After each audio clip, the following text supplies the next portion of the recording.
नमस्कार, मैं हूं रवि कैंत्रा। एचएनएम पर वक्त हो गया है क्वेश्चन आवर का। उत्तराखंड में नगर निकाय चुनाव को लेकर 27 दिसंबर से नामांकन की प्रक्रिया शुरू होने वाली है, लेकिन अब तक ना तो बीजेपी ने और ना ही कांग्रेस ने प्रत्याशियों की सूची जारी की है। लिहाजा कई तरीके के सवाल उठ रहे हैं।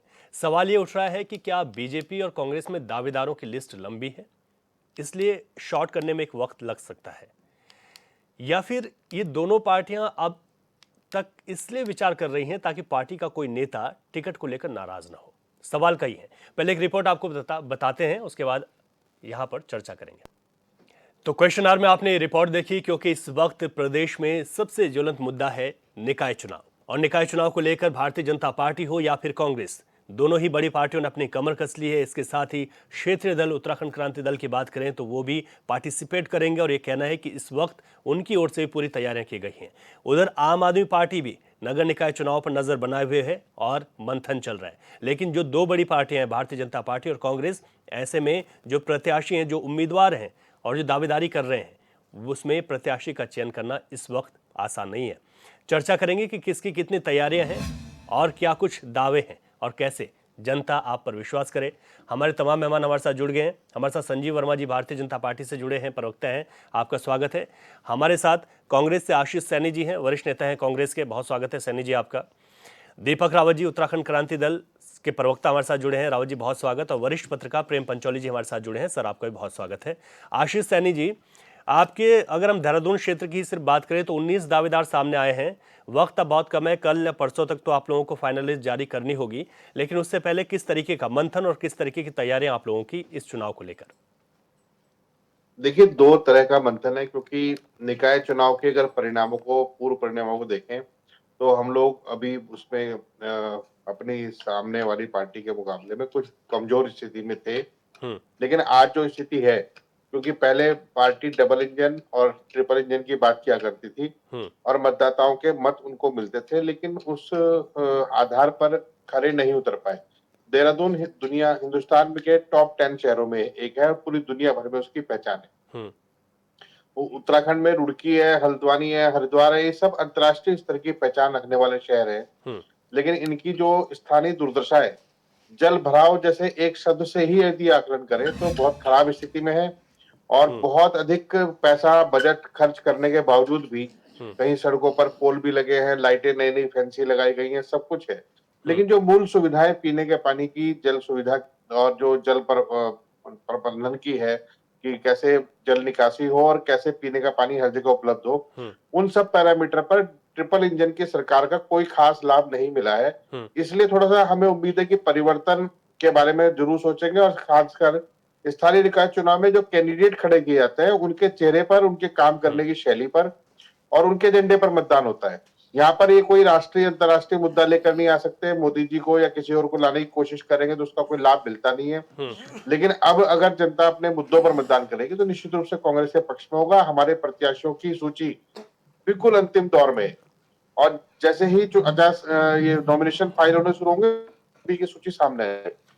ठीक है संजीव वर्मा जी, कांग्रेस का ये कहना है कि अब प्रत्याशियों की सूची अंतिम दौर में होनी भी चाहिए क्योंकि वक्त ही ऐसा है। आप लोगों की तैयारियां क्या हैं? और भारतीय जनता पार्टी में जिस तरीके से कुनबा बढ़ा था, तो ऐसे में प्रत्याशियों का चयन करना भी मुश्किल है क्या?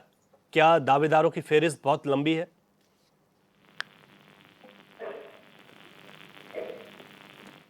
संजीव वर्मा जी, ठीक है। मैं उत्तराखंड क्रांति दल से दीपक रावत जी से।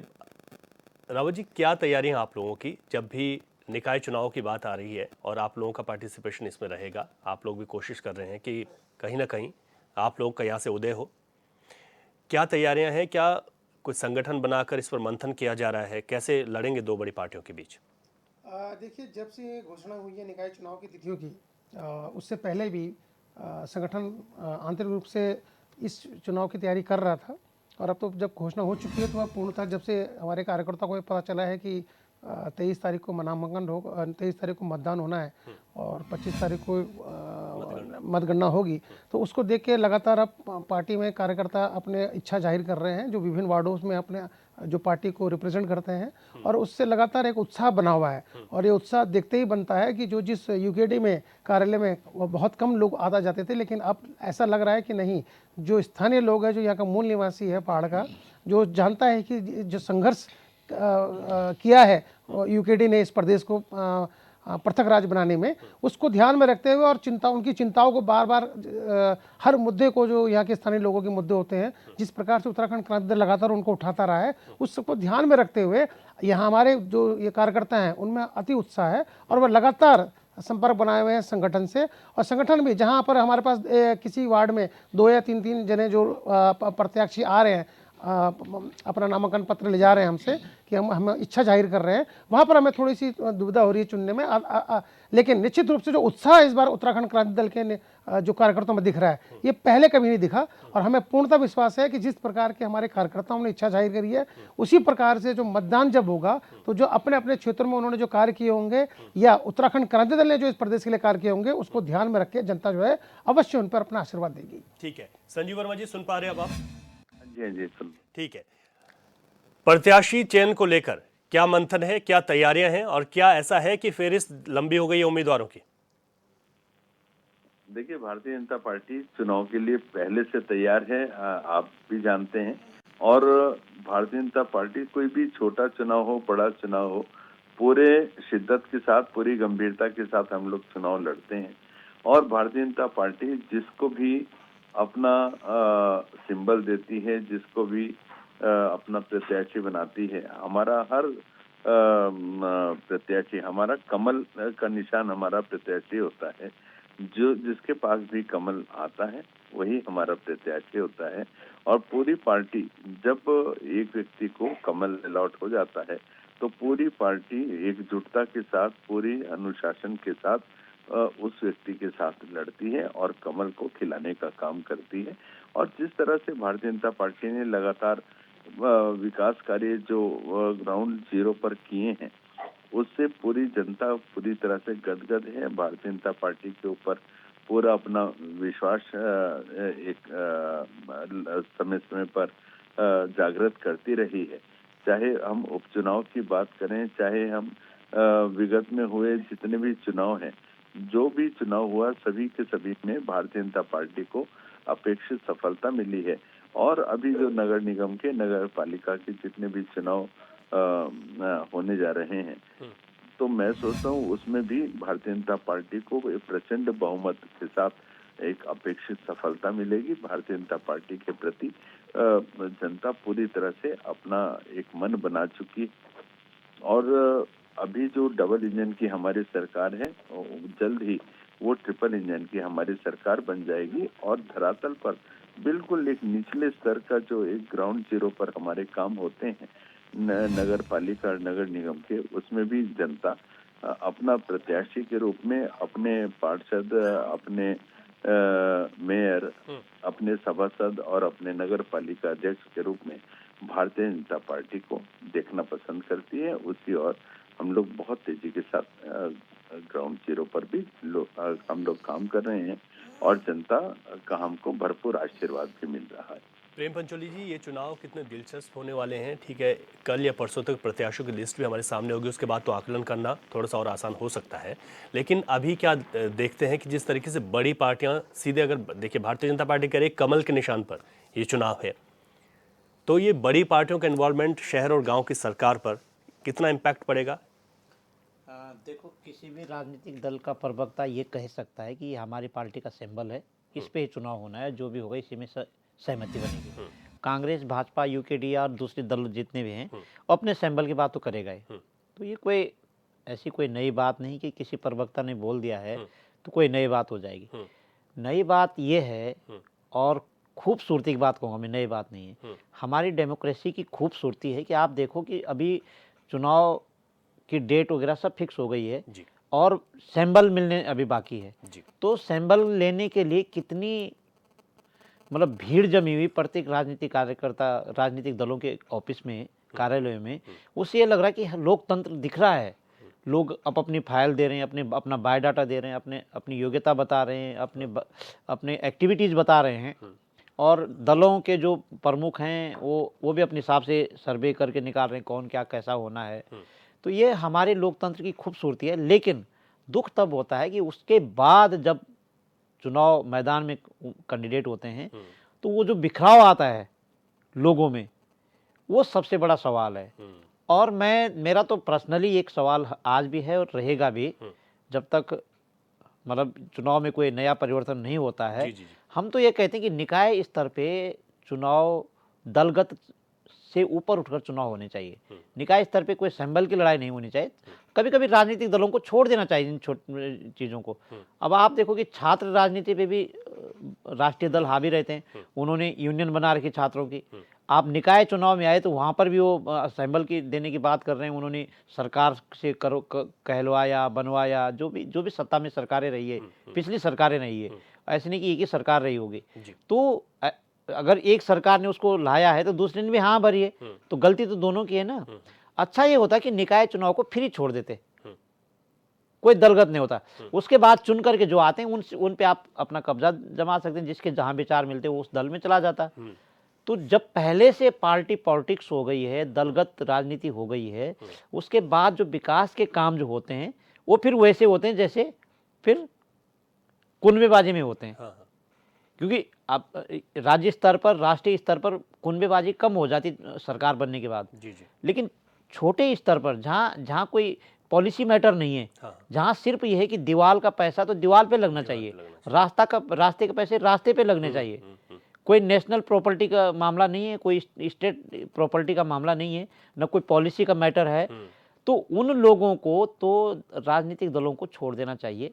पर अब तो हो गया ना, हमको तो कोई पूछता नहीं है। लेकिन मैं ये कहता हूँ कि आने वाले दिनों में कोई नई सरकार आती है तो इस पे मंथन करने की जरूरत है। जब हम वन नेशन वन इलेक्शन की बात करते हैं, उसमें ये बहुत महत्वपूर्ण है कि वो जो हमारे और चुनाव है उनको निकाय स्तर के चुनाव हम कैसे उसको सही ढंग से कर पाएंगे। क्योंकि निकाय स्तर के चुनाव तो विधानसभा और लोकसभा के चुनाव में होंगे नहीं।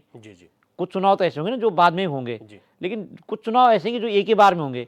उसमें उपचुनाव में भी कुछ तैयारी कर रही होगी सरकार, मतलब वो ड्राफ्ट सामने पे नहीं आया, लेकिन कोई सीट खाली हो जाती है, उसमें उपचुनाव होता है, किसी ने इस्तीफा दे दिया है जो तो एक्सपायर हो गया, उसमें तो उपचुनाव के लिए भी कोई तरीका ढूंढा होगा सरकारों ने, जो ड्राफ्ट बनाया होगा।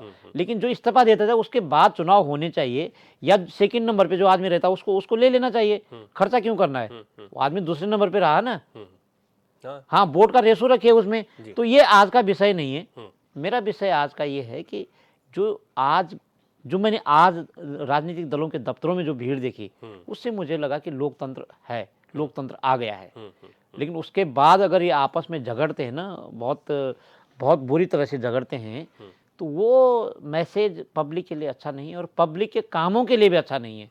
और पार्टी को भी नुकसान देगा। पार्टी को तो नुकसान देगा ही देगा, लेकिन पार्टी तो फिर भी कंट्रोल कर लेती है किसी न किसी तरीके से। लेकिन जो आम पब्लिक का जो नुकसान होता है ना, उसकी भरपाई नहीं हो सकती है। क्योंकि जब आप भीतर घात की जो लड़ाई होती है ना, वही लोग तो वोट देने के लिए रोकते हैं। वो हर षड्यंत्र रचता है। एक तो सोचता कि मेरे सामने पे जो मेरे जो प्रतिद्वंदी है उसको मुझे हराना है। दूसरा ये सोचता कि अगर वो वोट देने जाएंगे क्या पता वो वोट उसी को दे दे। तो वो दोनों प्रयास करता है, वोट देने वालों को भी रोकता है और वोट देने जो जा रहे हैं उनको भ्रमित भी करता है।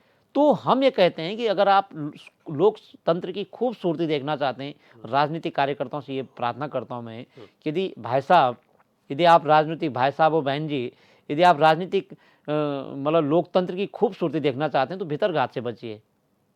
ठीक बात है। अच्छा आशीष सैनी जी, इसी पर आप कुछ कहना चाह रहे हैं, जो बात प्रेम पंचोली जी ने की?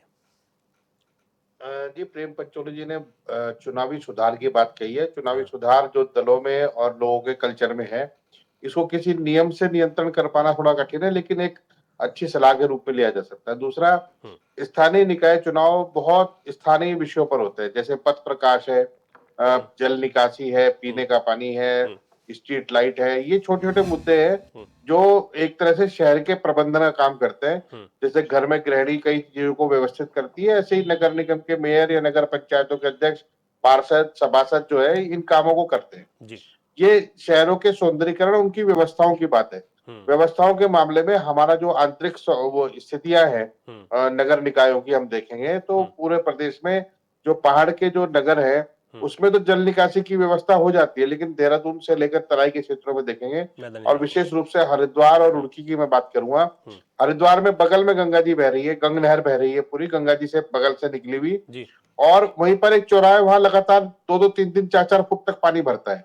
हरिद्वार जो पूरा गंगा जी किनारे गंग नहर जो जाती है, मैं गंगा जी शब्द गलत इस्तेमाल कर रहा हूँ, गंग नहर जो निकली है उससे, उसके बगल से वाले इलाकों में पानी भरता है। जल प्रबंधन निकासी जो है वो बिल्कुल शून्य है। आश्चर्य है कि नगर निगमों के अधिकारी इनमें ध्यान नहीं दे रहे। स्ट्रीट लाइट है, एक स्ट्रीट लाइट एक शहर में वो 3,000 रुपए की है, वही स्ट्रीट लाइट दूसरे शहर में जाकर वो 25,000 की हो जाती है। इस तरह से जो तमाम तरह की चीजें हैं, जो एक कहते हैं कि बनाना रिपब्लिक बनाते हैं, एक गैर जिम्मेदार रवैया हमारे अधिकारियों का और हमारे नेताओं का नगर निगमों के प्रबंधन में देखने में आया है। उसका महत्वपूर्ण कारण है कि वो राजनीतिक दलों से ज्यादा प्रभावित है। वह अपनी सत्ता से और सरकार से ज्यादा प्रभावित है। जो निर्दलीय जीत के आते हैं वो भी सोचते हैं कि बजट आवंटन के लिए मजबूरी में उन्हें सरकारों के नीचे शीश अपना आवंटन करना पड़ेगा। तो ये कुछ चीजें हैं जो उन कामों को होने से रोकती है जो होने चाहिए। यदि हम दुनिया के किसी भी सुंदर शहर से तुलना करें अपने शहर की, तो जो कमियां हैं उनको ठीक करना चाहिए। राजनीतिक दल इसमें यदि अपनी बाध्यता कम रहना शुरू करेंगे तो मैं यही बताऊंगा कि कांग्रेस ने सिंबल देना बाद में शुरू किया है और बीजेपी ने सिंबल देना पहले शुरू किया। तो बीजेपी आप भी अभी चुनाव शुरू होगा, 23 जनवरी तक मतदान होगा, तो आप भी देखना कि पार्षद भी जो वोट मांगेगा वो मोदी जी के नाम पर ही मांगेगा और धार्मिक ध्रुवीकरण का प्रयोग करेंगे। यदि मेरी अपील भी यही, और ये बात मैं उठा भी रहा हूँ, ये बात मैं उठा भी रहा हूँ कि यदि कोई भी प्रत्याशी, चाहे वो किसी भी दल का हो, मेरे दल का भी होगा, राष्ट्रीय मुद्दों पर वोट मांगेगा तो आपको बिल्कुल ही देना चाहिए। आपको देना चाहिए कि हमारे शहर का प्रबंधन, हमारे नगर का प्रबंधन सबसे बेहतरीन ढंग से कौन कर सकता है। प्रत्याशी का चेहरा देखकर वोट दे, पार्टी के चेहरे को सेकंड नंबर पर रखते हैं। अच्छा, दो चीजें बहुत अलग है। मतलब आपका ये कहना है कि प्रत्याशी का चेहरा इंपॉर्टेंट है और दूसरी तरफ संजीव वर्मा जी ने कहा कि हमारा तो कमल यानी कि जो उनका चुनाव चिन्ह है वो इंपॉर्टेंट है। बिल्कुल सही कहा सर उन्होंने, क्योंकि वो उसी नाम पर वोट मांगते हैं, हम काम के नाम पर वोट मांगते हैं। तो ये थोड़ा सा हमारा सैद्धांतिक जो चुनाव लड़ने का प्रक्रिया उसका फर्क है। हम दोगले चेहरे के लोग नहीं हैं। हम जो चुनाव में कहते हैं वही हम अपने रोजमर्रा की जिंदगी में देखते हैं। यदि हम कहीं सड़कों पर अतिक्रमण देखेंगे तो निश्चित रूप से हम बात करेंगे अतिक्रमण की, लेकिन जब बीजेपी से इस बारे में बात की जाएगी वो ये देखेंगे अतिक्रमण करने वाले कौन है। यदि वो बीजेपी के लोग हैं तो वो आंख मूंद लेंगे, यदि वो बीजेपी के नहीं है तो बिल्कुल वो उनका फन निकल आएगा और वो डसने की स्थिति में हो जाएंगे। तो ये दोगलापन जो है ना, एक प्रबंधन में, व्यवस्था में गड़बड़ करता है। आप देहरादून में पलटन बाजार से लेकर तमाम बाजारों को देखें, अतिक्रमण की हालत यह है कि सड़कें लगातार बढ़ाए जाने के बावजूद भी जब पानी बहुत तेजी से आता है तो तबाही लेकर आता है, और अतिक्रमण की हालत यह है कि सड़क पर गाड़ी चलाना केवल अतिक्रमण के कारण मुश्किल होता जा रहा है। आपने देखा होगा घंटाघर के पास जो बहुत घने इलाके थे उनको जब तोड़ के अलग किया गया तो एक आने जाने लायक स्थिति बनी जिसे बॉटल नेक कहा जाता था। आज वो ठीक हुई है। तो आज लेकिन राजपुर रोड पर जब आप निकलेंगे तो बड़ी खराब हालत है। आप नैनीताल में जाएंगे तो जल निकासी की स्थिति नहीं है। एक और समस्या सबसे बड़ी, जो बेघर लोग हैं उनके लिए आवास योजना बनाई नहीं जा रही, जबकि बहुत सारा इलाका शामिल किया गया। आप अल्मोड़ा से लेकर आप उत्तरकाशी तक जाएंगे तो शहरी जो स्थिति है उसमें जल निकासी और जल प्रबंधन, इन दो कामों में बहुत अधिक कमजोरी की आवश्यकता है। साथ ही आवास योजना की आपने बात की तो PMAY तो मौजूदा सरकार की बहुत बड़ी योजना है। जी सर, बिल्कुल बहुत बड़ी योजना है, लेकिन उसमें घर किसको मिलता है ये आश्चर्य है। आज भी मैं नैनीताल का आपको उदाहरण दूंगा। नैनीताल में 50 परिवारों को हटाया जा रहा है। वहां पे जब वो SDM के पास गए कि ठीक है आप हमें हटा दीजिए लेकिन हमारे रहने की व्यवस्था तो कीजिए, हमें थोड़ी ना मालूम था कि ये सरकारी जमीन है, 50-50 साल से मकान बनाकर रह रहे हैं। लेकिन आज वहां पर बीजेपी के लोगों ने भी काम धरना बंद कर दिया है। वहां के अधिकारी उस पर ध्यान नहीं दे रहे। मैं कह रहा हूँ जब प्रधानमंत्री आवास योजना देश में इतनी लोकप्रिय कल्याणकारी योजना है तो आज भी नैनीताल के अंदर 50 परिवार क्यों बेघर है?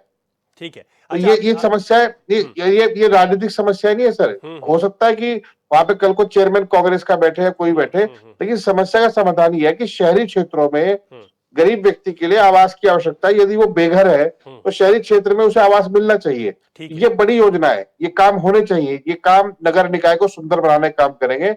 हमें वर्क फोर्स की भी आवश्यकता है, बाहर से आने वाले लोग हैं उनकी भी आवश्यकता है।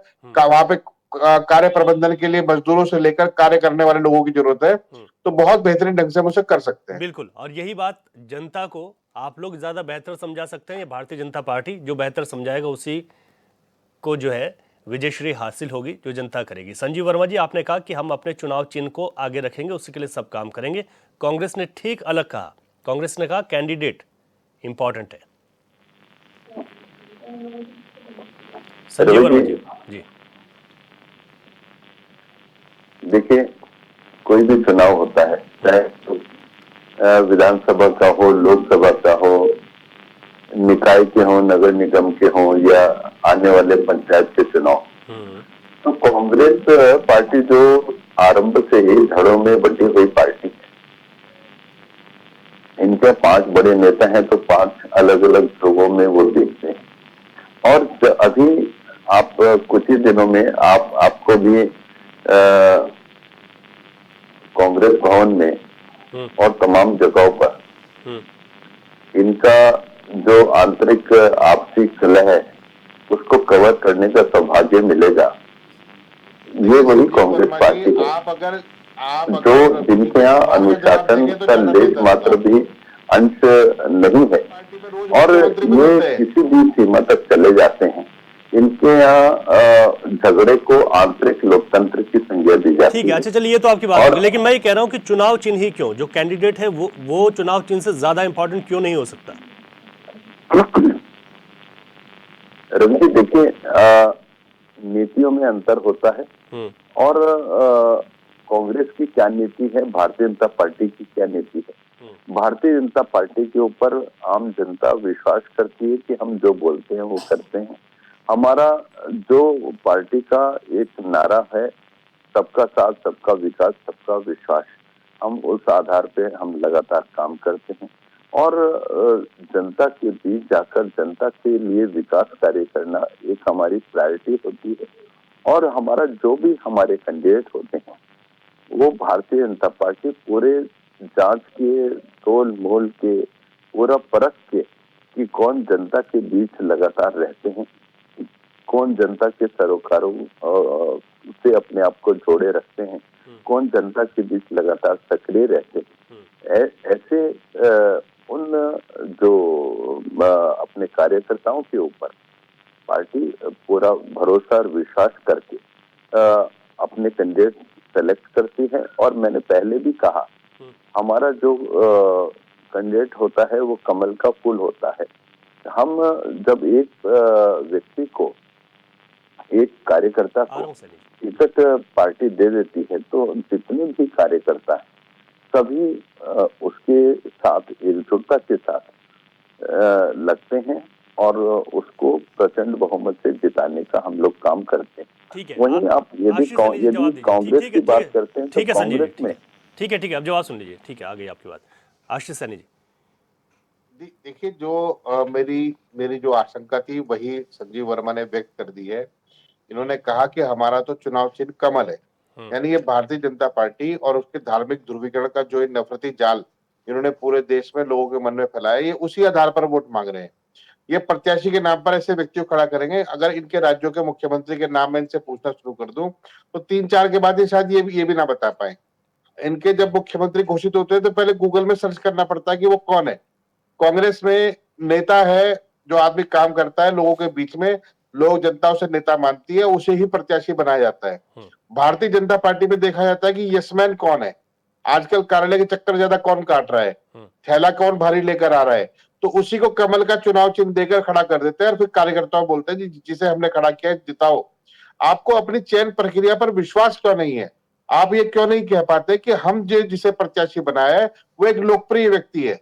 आप ये कभी कह पाने की स्थिति में भारतीय जनता पार्टी नहीं है। हमने कहा पथ प्रकाश से लेकर छोटी छोटी समस्याओं को लेकर, पीने का पानी है, जल निकासी है, ये मुद्दे नगर निकाय नगर निगम के हैं। नगरों का सौंदर्यीकरण है, पार्कों का संरक्षण है। आप बताइए ना, भारतीय जनता पार्टी यदि माफियाओं को खड़ा कर देगी प्रत्याशी के रूप में तो आप, या अपराधियों को खड़ा कर देगी, या उन लोगों को खड़ा कर देगी जो भारतीय जनता पार्टी के खुद के पैरामीटर पर खड़े नहीं उतरते, तो आप कमल के निशान के पीछे उन्हें छुपाने का काम क्यों कर रहे हैं? ऐसे ऐसे लोग दावा कर रहे हैं जो कई छात्रवृत्ति घोटाले में लिप्त है, कोई गंगा जी पर बैठकर शराब पी रहा है, कोई आदमी जो है किसी और अपराधों में लिप्त है, ठीक किसी है। पर नगर निगमों के भ्रष्टाचार के आरोप लगे हुए हैं, ठीक है। किसी ने कहीं और पर भ्रष्टाचार किए हुए हैं। आप कमल के चिन्ह के पीछे छुपा कर क्यों आप प्रत्याशी के चेहरे के नाम पर वोट मांगते हुए शर्म महसूस अगर हो रही है, तो इसका मतलब आप जनता के साथ धोखा करने की ठीक है, तैयारी कर मैं रहे इसका हैं। जवाब ले लूंगा, यही लेकिन मेरा कहना है। इस वक्त दीपक रावत जी आपके पास आ रहा हूं। भारतीय जनता पार्टी जिनकी सत्ता इस वक्त है, उन पर कांग्रेस का ये कहना है कि जहां जहां, क्योंकि हमने निकाय चुनाव में देखा कि ज्यादातर सीटें उनके पाले में आई थी और उनके सामने ये चीजें हैं कि ये चीजें नहीं हुई, इस वजह से आप हमको चुनिए। लेकिन आप इन दोनों राजनीतिक पार्टियों के बीच अपने आप के ऐसे कौन से मुद्दों को लेकर जाएंगे ताकि जनता आप पर विश्वास करे, मौका दे? देखिए रवि जी, बड़ी अजीब सी बात है कि भारतीय जनता पार्टी के प्रवक्ता जो है वो ये कह रहे हैं कि हमारा जो कैंडिडेट है वो कमल का फूल है, ये कमल चुनाव चिन्ह है। तो यदि अगर भ्रष्टाचार के आरोप निवर्तमान मेयर पे लगे तो वो कमल के फूल पे लगे हैं या भारतीय जनता पार्टी पे लगे हैं, वो किस पे लगे हैं? अगर इनके अगर पिछले 8 वर्षों से जब से स्मार्ट सिटी का प्रोजेक्ट चल रहा है और उत्तराखंड का एक जो जिला है देहरादून, उसको चुना गया था, इससे पूर्व भारतवर्ष में बहुत से स्मार्ट सिटी में बन चुके हैं, लेकिन अगर आज तक उत्तराखंड का जो देहरादून शहर है वो स्मार्ट सिटी में नहीं बन पाया, लगातार घोटालों की बात उसमें चल रही है, तो ये जो आरोप है ये कमल के ऊपर है, कमल की गलती हुई ना। अगर मैं संजीव वर्मा जी की बात को मान लूं, समझ लूं, जो वो कहना चाह रहे हैं कि हमारा जो चुनाव चिन्ह होता है वो कमल का फूल है, तो इसका मतलब कमल के फूल की गलती के कारण ये आज तक स्मार्ट सिटी में कन्वर्ट नहीं हुआ। कमल की फूल की गलती के कारण आज इस आरोप लगा, भ्रष्टाचार चरम पे है। अगर मैं उनकी बात को मान रहा हूं जो सार्वजनिक रूप से कह रहे हैं, तो इसका मतलब यह हुआ कि अगर कुछ भी गलत होता है इस प्रदेश में, अगर इस नगर निकाय में कुछ भी गलत होता है तो प्रत्याशी की गलती नहीं है, गलती कमल के फूल की है। ठीक है संजीव वर्मा जी, क्योंकि कमल के फूल को आगे रख के ये जनता का समर्थन जुटाने की बात कर रहे हैं। संजीव वर्मा जी, हेलो जी जवाब दीजिए, दोनों सवाल एक जैसे ही हैं, सुना आपने? न, मैं सुन नहीं पाया। ठीक है, जरा मैं आपसे एक रिक्वेस्ट भी करूंगा, अगर आप चर्चा में हैं तो थोड़ा सा ध्यान दे दीजिए, अगर आप ज्यादा व्यस्त हैं तो आप चर्चा से हट भी सकते हैं। संजीव वर्मा जी, नहीं, मैं व्यस्त की बात नहीं कर रहा हूँ, ये नेटवर्क की थोड़ी दिक्कत आ रही है। नेटवर्क की दिक्कत है, ठीक है। सब दीपक जी एक बार सवाल दोहराइए। देखिए भारतीय जनता पार्टी के प्रवक्ता ने कहा है कि उनका जो कैंडिडेट होता है वो चुनाव चिन्ह होता है कमल का फूल। तो मैं उनसे पूछना चाहता हूं कि निवर्तमान जो हमारे मेयर थे उनके ऊपर आरोप लगे थे भ्रष्टाचार के, तो वो भ्रष्टाचार के आरोप गामा जी ने किए, कमल के फूल ने करे। ठीक है, अब जवाब दीजिए। मतलब अगर कोई भी अगर स्मार्ट सिटी ये प्रदेश नहीं बना पाया है अब तक, लगातार स्मार्ट सिटी का प्रोजेक्ट भी नहीं पूरा सक्सेस हो पाया है, तो उसकी गलती मेयर की है, सभासदों की है या कमल के फूल की? ठीक है, आपके सवाल आ गया। आपके अब अनुसार जवाब तो कमल के फूल की जवाब हुई। तो सुन लीजिए। तो संजीव आप वर्मा स्वीकार जी करिए इस बात को कि कमल के फूल की गलती के कारण स्मार्ट सिटी नहीं बन पाई, ठीक है, कमल जवाब के सुन फूल के कारण आज भ्रष्टाचार चरम पे है। ठीक ये है, आपको बोलना पड़ेगा। संजीव वर्मा जी। रवि जी देखिए, दीपक जी हमारे भाई हैं, हमारे विपक्ष के नेता हैं, और विपक्षी का काम केवल और केवल आलोचना करना होता है। मैं आलोचना नहीं कर रहा हूँ, मैं आप ही की बात को आगे बढ़ा रहा हूँ। नहीं, आप जवाब दे दीजिए ना, जवाब दे इधर उधर मत, मैं आप ही की बात को आगे बढ़ा रहा हूँ जो आपने सार्वजनिक आज इस मंच में बोली है। इनको उत्तराखंड में पहला जो स्मार्ट सिटी बनी है, और उत्तराखंड कहाँ का बनी एक है? उत्तराखंड का एक गौरव बढ़ा है। संजीव जी कहाँ बनी, कौन से कागजों में बना दिया आपने देहरादून को स्मार्ट सिटी?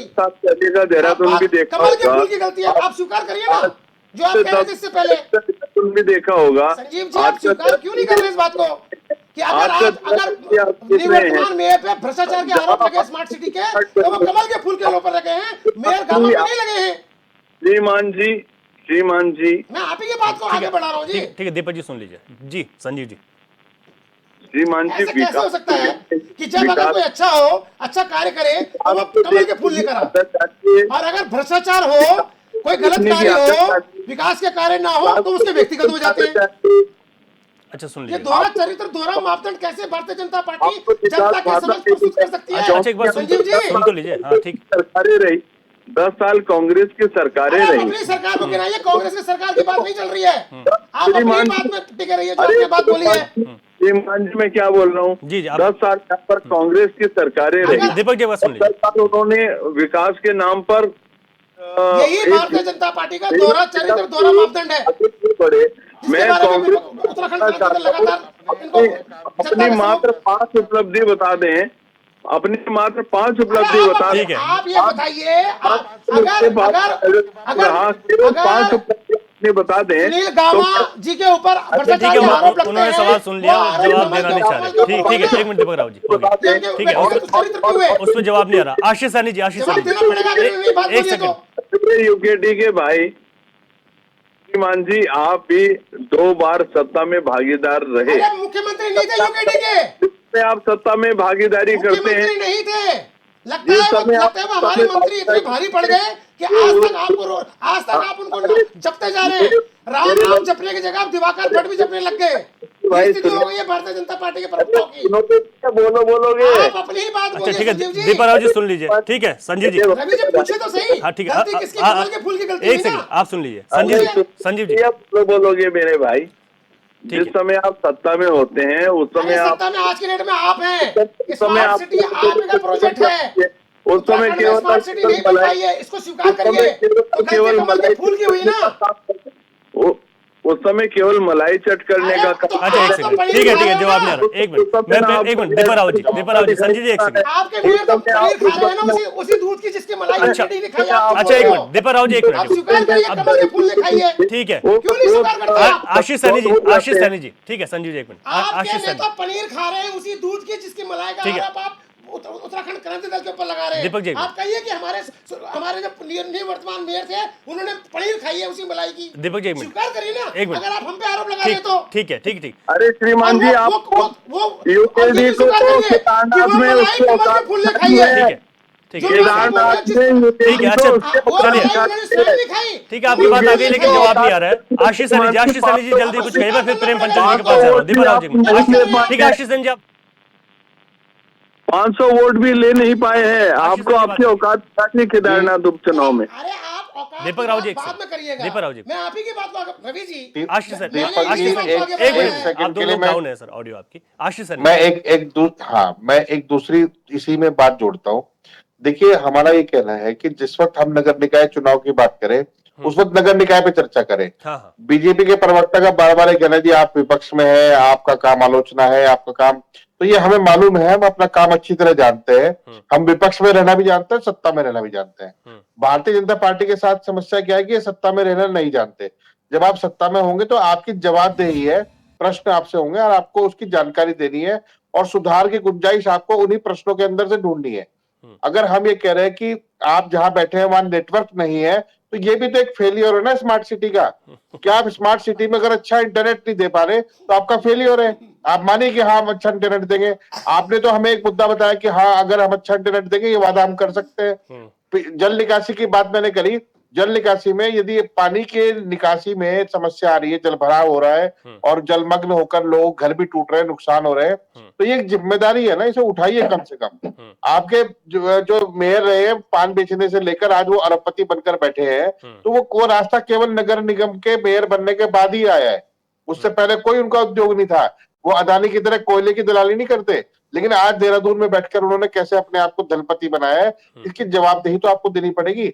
और बार बार आप ये कहते हैं कि हमारा पार्टी का चेहरा सिंबल है और व्यक्ति का चेहरा पीछे कर दो, इसका मतलब आप राजनीतिक भ्रष्टाचार की एक नई इबारत लिखना चाहते हैं, ताकि जब कभी आरोप लगे तो उस पर डाल दो और जब लाभ लेने का मौका मिले तो आप बीजेपी की बात करें। ठीक है। भारतीय जनता पार्टी का यही दोगला चेहरा, उसकी दोगली नीति है जिसके खिलाफ देश की जनता है। प्रेम पंचोली जी, मैं आपके पास आ रहा हूँ। आप थोड़ा सा, क्योंकि ठीक है पॉलिटिकल तो बहसबाजी है, आरोप प्रत्यारोप लगते रहेंगे, लेकिन इस चुनाव में जनता जिसको आशीर्वाद देगी, जनता के भी जो मुद्दे हावी रहने वाले हैं, जो आप देखते हैं कि पूरा सिनेरियो क्या है, चाहे किसी भी चीज़ की बात हो, शहरी क्षेत्रों की बात हो या फिर हम अपनी नगर पंचायतों की बात करें, वहाँ पर जो मुद्दे हावी रहने वाले हैं और जो जनता सोच रही है, किस तरीके से, क्या लोग भी उत्साहित हैं इस चुनाव को लेकर कि कब हम वोट देने जाएंगे, एक नई सरकार चुनेंगे, नया प्रत्याशी हमारे सामने होगा? बिल्कुल बिल्कुल, लोग, शहरों के लोग तो उत्साहित रहते हैं। शहरों के, गांव के लोग, चुनाव में तो हर कोई भागीदारी चाहता है ना जी। मत देने, कोई मतदान करता है तो कोई उसमें चुनाव लड़ने की इच्छा जाहिर करता है जी। अभी आपने जो डिबेट सुनी तीनों चारों लोगों से, जी। उसमें आपने क्या समझा? आपने यही समझा ना कि सब जीत रहे हैं, जी, हार कोई नहीं रहा। हार कोई नहीं रहा। सब अब अपनी बात कर रहे सब हैं। जीत रहे हैं। तो ये बड़ी बात है कि जो हार रहा है उसका पता करना पड़ेगा, क्योंकि जीत तो सभी रहे हैं। जी आप देखो कि 3 पार्टियां और जोड़ करके 4 प्रकार के लोग चुनाव में इस समय। जी यूकेडी को आप जब समझेंगे तो यूकेडी का प्योर उत्तराखंडियत जिसको हम बोलेंगे, हो सकता है भाजपा के लोग उत्तराखंडियत बोलने में उनको दर्द होती होगी, लेकिन उत्तराखंडियत ये उत्तराखंड से जुड़े हुए लोगों के लिए शब्द है।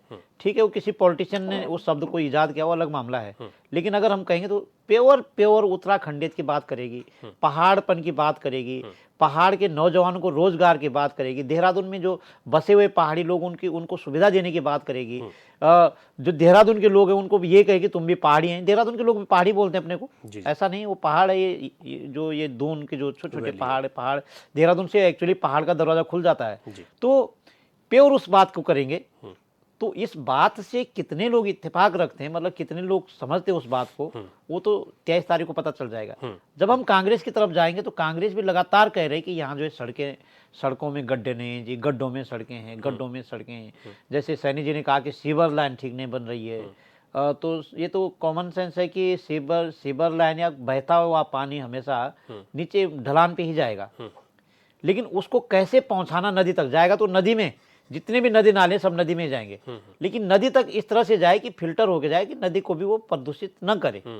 ये एसटीपी जो योजना, जो हमारे एसटीपी का जो है जो यंत्र है, तंत्र है, जो उसको विकसित करने की जरूरत है।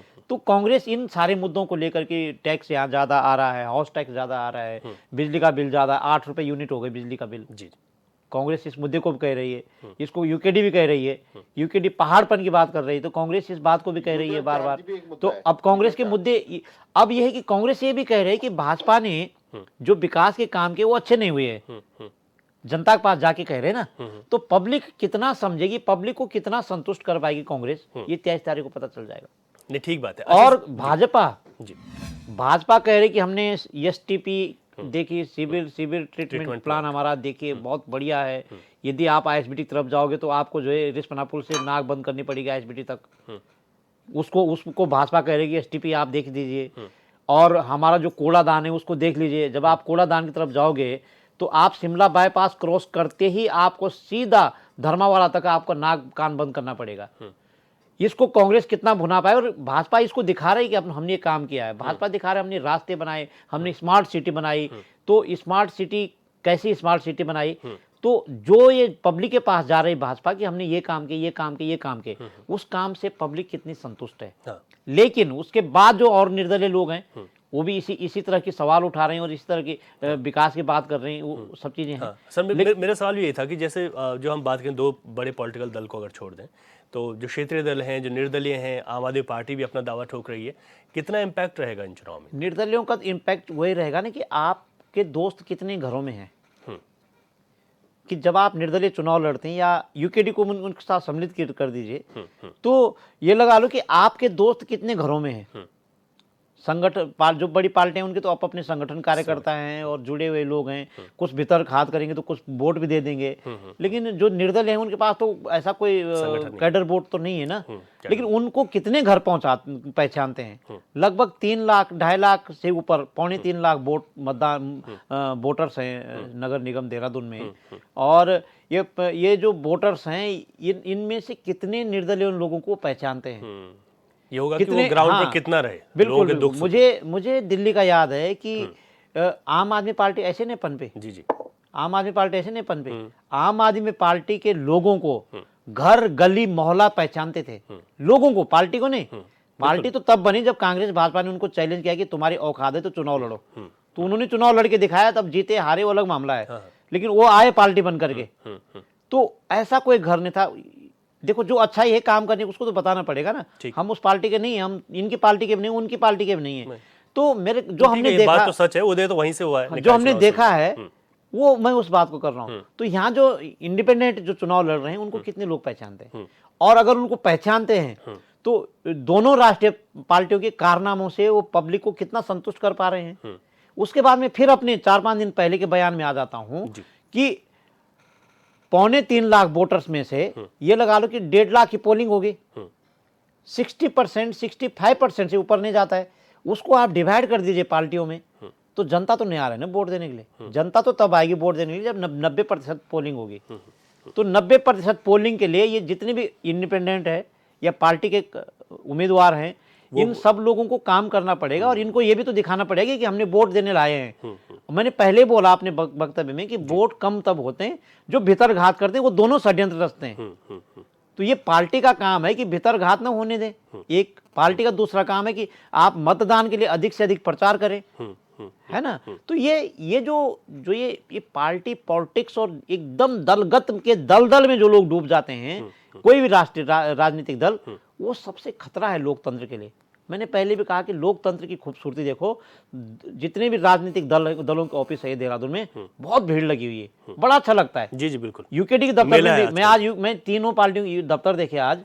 तीनों पार्टियों के दफ्तर में इतनी भीड़ लगी हुई है, गाड़ियां लगी हुई, जो भी है, मतलब गाड़ियां हैं तो अच्छा भी लगता है, बस साधन है हम लोगों के पास, तो मुझे वो ठीक लगा। लेकिन उसके बाद जब मतदान कम होते हैं ना, पोलिंग कम होती है ना, तो उसका श्रेय हम और आपको नहीं जाता है, उसका श्रेय इन्हीं दलों को जाता है कि तुमने क्यों नहीं लाए वोट देने के लिए। बिल्कुल ठीक बात है। तो ये कब जवाब देंगे? जब 21वीं सदी में ये लोग जवाब नहीं दे पा रहे तो कब देंगे जवाब? ठीक बात है। तो ये इस तरह के चुनाव है और 23 तारीख को तो सब पता चल जाएगा, लेकिन दलों के कार्यकर्ता ही जितवाएंगे। पब्लिक जिस दिन वोट देने आ जाएगी उस दिन परिणाम बहुत परिवर्तन दिखाई देगा बहुत सारी चीजों में। अगर कोई जीतेगा भी तो 1-2 वोट से जीतेगा, जी जी 100 वोट से जीतेगा। नहीं, बहुत ठीक बात भी और बहुत महत्वपूर्ण बात भी सर आपने कही। दीपक रावत जी, फाइनल कमेंट आपका। देखिए, निश्चित रूप से अब जब ये कंफर्म हो गया है कि इलेक्शन हो रहे हैं और तिथियां निकल चुकी हैं, तमाम राजनीतिक दल अपने अपने सामर्थ्य से प्रयास कर रहे हैं। उत्तराखंड क्रांति दल भी पूर्णतः प्रयास करने में लगा हुआ है और जितनी क्षमता है संगठन की, जिस प्रकार से हमने काम करा है, जनता के बीच गए हैं, जनता के मुद्दों को लगातार उठाया है, लगातार भविष्य में उठाते रहेंगे। और लगातार हमारे जो कार्यकर्ता हैं, मैं पहले भी कह चुका हूँ कि बहुत इच्छा जाहिर कर रहे हैं लड़ने की। तो उस सभी चीज़ को ध्यान में रखते हुए हमें पूर्णतः विश्वास है कि जनता हम पर आशीर्वाद जरूर देगी, जो उम्मीदवारी कर रहे हैं उत्तराखंड क्रांति दल से इस आगामी आने वाले निकाय चुनाव में। ठीक है, संजीव वर्मा जी, आपका फाइनल कमेंट एक सवाल के साथ मेरे, कि आप कह रहे हैं कि कांग्रेस के पास प्रत्याशी नहीं है, इसलिए मंथन ज्यादा है, आप लोगों के पास पूरी तैयारियां हैं, तो क्या आप आगे निकलने वाले प्रत्याशियों के ऐलान में जो लिस्ट है आपकी पहले मिलेगी? संजीव वर्मा जी।